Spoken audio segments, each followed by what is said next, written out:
Hello guys, வணக்கம், வந்தனம், நமஸ்தே, நமஸ்காரம். நான் உங்களுடைய Bhavani and welcome to #KJLove. மற்றொரு திருத்தலத்தோட வரலாற்றுக்கான இன்னைக்கு நம்ம வீடியோக்குள்ள போகலாம். ஒரு விசேஷமான நாள்ல ஒரு தெய்வீகமான இடத்துக்கு தான் எங்களுடைய பயணம் தொடர போகுது. சித்ரா பௌர்ணமி. பாவங்கள் நீங்கும், புண்ணியம் பெருகும். அந்த புனிதமான நாளில் சிவன் அருளை உணர நான் சென்ற இடம்தான் திருவல்லாங்காடு. சென்னையிலிருந்து சுமார் 60 கிலோமீட்டர் தொலைவில் இருக்கின்ற இந்த திருவல்லாங்காடு கோவிலுக்கு நாங்கள் எல்லாரும் ட்ரெயினில் தான் கிளம்பினோமே. ட்ரெயினில் கிளம்பி திருவல்லாங்காடு ஸ்டேஷனில் இறங்கி அங்கேருந்து ஆட்டோ பிடிச்சி கோவிலுக்கு போனோம். அண்ட் இந்த திருவல்லாங்காடு கோவிலுக்கு பஸ்ஸில் வரவங்களுக்கு திருவள்ளூர் வழியாக நேரடியாக டைரக்ட் அசஸ் நிறையவே இருக்குது. ஒரே ஒரு நடனத்தினால காளியையே மிஞ்சிய சிவன் அந்த அதிசயம் நடந்த இடம்தான் இந்த திருவல்லாங்காடு. இந்த புண்ணிய ஸ்தலத்தோட பழைய பெயர் வதாரண்யம். இதுல 2 வார்த்தைகள் இருக்கு. வத ஆலமரம், அரண்யம் காடு. ஆலமரங்கள் நிறைந்த பெரிய அடர்ந்த காடு. ஆலமரம் இந்து சமயத்தில் தெய்வீக மரம், சிவபெருமானோட சக்தியோட சம்பந்தப்பட்ட மரம். அந்த காலத்துல இந்த என்டையர் ஏரியா ஃபுல்லாவுமே ஆலமரங்களால சூழ்ந்திருந்தது. இந்த ஆலமர காட்டுல ரிஷிகள் முனிவர்கள் தவம் பண்ணி தியானம் பண்ணி சிவபெருமானுக்கு பூஜை பண்ணினதால்தான் இந்த காடு சிவன் வாழும் தெய்வீக காடாக மாறியது என்று வரலாற்றில் கூறுகிறார்கள். இந்த உலகமே நடுங்க வைத்த ஒரு சக்தி இருந்தது. ஒரே ஒரு நடனத்துல காளியையே மிஞ்சிய சிவன் அந்த அதிசய நடனம் நடந்த இடம்தான் இந்த திருவல்லாங்காடு. அந்த கதையை கேட்கலாம். ஆலமர நிழல்கள் அலைமோதிய அந்த ஆதிகால காடு. காற்றின் ஓசையிலும் கூட ஒரு அதிர்ச்சியும் ஒரு எதிர்பார்ப்பும். அந்த வதாரண்யத்தின் மடலில் ஒரு அசுர சக்தி எழுந்தது. அந்த அசுர சக்தியை அடிக்க காளியின் வருகை. அவள் காளி. கண்ணில் கொந்தளிக்கும் அக்னி, நடையில் நெருப்பு, ஒவ்வொரு அசைவிலும் உலகையே உருக்கிடும் ஆற்றல். அவள் ஆடிய ஆட்டம் அது நடனம் அல்ல, அது அழிவின் அழகிய வடிவமாக தெரிந்தது, சக்தியின் உச்சமாக தெரிந்தது. தேவர்கள் திகைத்தனர், திசைகள் துடித்தன. இந்த அகண்ட சக்தியை யார் அடக்குவார் என்ற ஒரு மௌன கேள்வி. அந்த மௌனமான கேள்வியே காட்டை நிரப்பியது. அந்த நொடியில் ஒளி இல்லாமல், அதிர்ச்சி இல்லாமல், ஒரு சிரிப்பின் சாந்தத்தோடு அங்கு தோன்றினார் சிவன், அமைதியின் சக்தி. அவர் கண்களில் கோபம் இல்லை, போரின் வெறி இல்லை, ஆனால் அமைதியின் ஆழத்தில் மறைந்திருந்த அகண்ட சக்தி மட்டும் இருந்தது. தாண்டவ போரின் தொடக்கம் தொடங்கியது. காளி சிவனை நோக்கினால் சிவன் சிரித்தார். அது ஒரு அழைப்பு, ஒரு மௌன சவால். அடுத்த நொடியே 2 சக்திகள் ஒரே தளத்தில் அசைந்தன. இது நடனத்தின் ஆரம்பம். காளியின் காலடி விழுந்தபோது பூமி துடித்தது.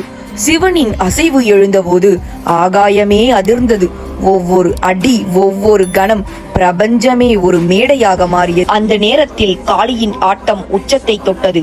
அவள் வெற்றி நிச்சயம் என நினைத்த நொடியில் சிவன் ஒரு மெல்லிய சிரிப்புடன் தன் காலை வானத்தை தொடும் வரை உயர்த்தினார். ஊர்த்தவ தாண்டவம். அது ஒரு அசைவு அல்ல, அது சக்தியின் எல்லையை கடந்த பரம ஆனந்தம். அந்த ஊர்த்தவ தாண்டவம் பார்த்த கணமே காலமே நின்றது. காளி ஒரு நொடி நின்றாள். அவள் கண்களில் இருந்த கொந்தளிப்பு மெல்ல மாறி ஒரு அமைதியான ஒப்புதலானது. அந்த நாளில் போர் முடிந்ததில்லை, அது சக்தியும் சிவமும் ஒன்றாக சேர்ந்த தருணம். இன்று அந்த அதிசய தாண்டவம் நடந்த நிலத்தில்தான் நாம் நிற்கும் இந்த திருவல்லாங்காடு. சக்தி அடங்கிய இடம், சிவன் ஆடிய இடம். அடுத்து காரைக்கால் அம்மையாருடைய கதையை பார்க்கலாமா? அன்பு என்றால் என்ன, அர்ப்பணிப்பு என்றால் என்ன, அதை சொல்ல வார்த்தைகள் போதாத நேரத்தில் ஒரு பெண் தன் வாழ்க்கையையே பதிலாக கொடுத்தாள். அழகின் நடுவில் பக்திதான் அந்த பெண்ணின் சக்தி. காரைக்கால் நகரில் ஒரு பெண், அழகில் அளவில்லாதவள், செல்வத்திலோ குறைவில்லாதவள்.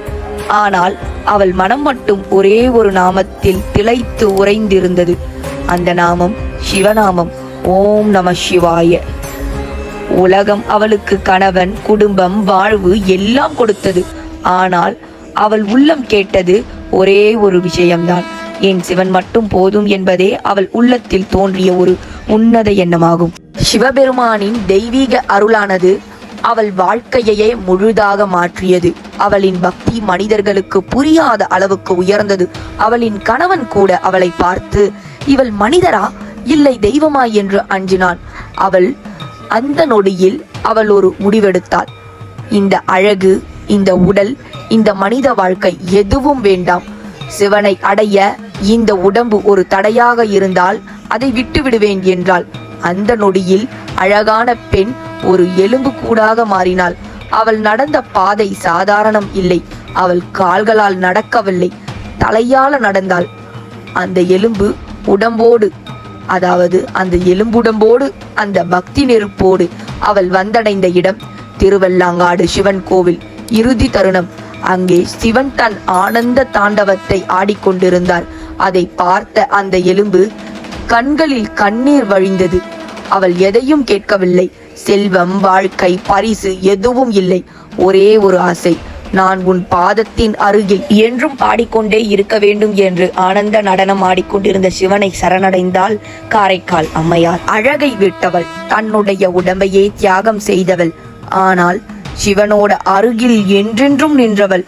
பக்தி என்றால் என்னன்னு கேட்கிறவங்களுக்கு இவள் ஒரு சிறந்த பதிலாக இருக்கின்றாள்.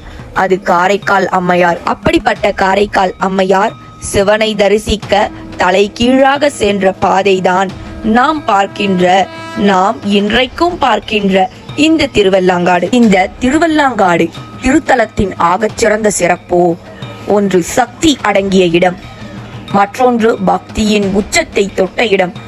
சிவனும் காளியும் அம்மையாரும், இந்த 3 சக்திகளும் சேர்ந்த இடமே இந்த திருவல்லாங்காடு. இப்படி பல தெரியாத கோவில்களுடைய ரகசியங்களையும் தெரிஞ்சுக்கணும்னா என்ன ஃபாலோ பண்ணிக்கோங்க. உங்க எல்லாருக்கும் இந்த வீடியோ பிடிச்சிருக்கும்னு நினைக்கிறேன். மறக்காம லைக் அண்ட் சப்ஸ்கிரைப் பண்ணுங்க. உங்களுடைய ஃப்ரெண்ட்ஸ்க்கும் இந்த திருவல்லாங்காடு திருத்தலத்தை பத்தின தகவல்களை தெரியாதவங்களுக்கும் ஷேர் பண்ணிக்கோங்க. பை கைஸ், நெக்ஸ்ட் வீடியோல பார்க்கலாம். அது வரையும் ஸ்டே டியூன் வித் #TJLong.